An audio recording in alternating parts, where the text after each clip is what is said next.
શહેરના વિવિધ વિસ્તારોમાં ગેરકાયદેસર રીતે પાણીનું ખનન કરીને વેચાણ કરતા પાણી માફિયાઓની સામે સ્થાનિક રહીશોએ ઉગ્ર વિરોધ નોંધાવ્યો છે। ડિંડોલી વિસ્તાર બાદ હવે ભેસ્તાન વિસ્તારમાં પાણીના ગેરકાયદે કારોબાર સામે સ્થાનિકો મેદાન પર ઉતરી આવ્યા છે। પ્રાપ્ત માહિતી અનુસાર આ પાણી મિલો અને અન્ય વ્યાપારિક સંસ્થાઓને પૂરું પાડવામાં આવે છે, જેનાથી આ માફિયાઓ લાખો રૂપિયાની ગેરકાયદેસર કમાણી કરી રહ્યા છે। સ્થાનિક રહીશોનું કહેવું છે કે આ વિસ્તારમાંથી મોટા પ્રમાણમાં પાણીના ટેન્કરો બેફામ રીતે પસાર થાય છે, જેના કારણે રહેણાંક વિસ્તારમાં અકસ્માતનો ભય સતત બન્યો રહે છે।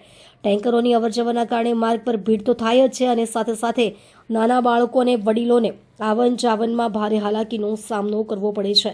સ્થાનિકોનો આરોપ છે કે આ પાણી માફિયાઓ કોઈપણ પ્રકારની સત્તાવાર મંજૂરી વગર ગેરકાયદેસર રીતે ભૂગર્ભ જળનું અતિશય ખનન કરી રહ્યા છે, જેથી સીધી અસર વિસ્તારના પાણીના સ્તર પર પડી રહી છે। સ્થાનિક રહીશોએ આ ત્રાસમાંથી મુક્તિ અપાવવાની માંગ સાથે બોરિંગ ચાલકો સામે રોષ ફાટી નીકળ્યો છે। પાણીના ગેરકાયદેસર વેપાર અંગે સ્થાનિક વહીવટીતંત્ર અને પાણી પુરવઠા વિભાગે નોંધ લેવાની માંગણી કરતા લોકોએ જણાવ્યું હતું કે જો તાત્કાલિક આ ગેરકાયદેસર પ્રવૃત્તિઓ સામે કાર્યવાહી નહીં કરવામાં આવે તો આંદોલન વકરી શકે છે।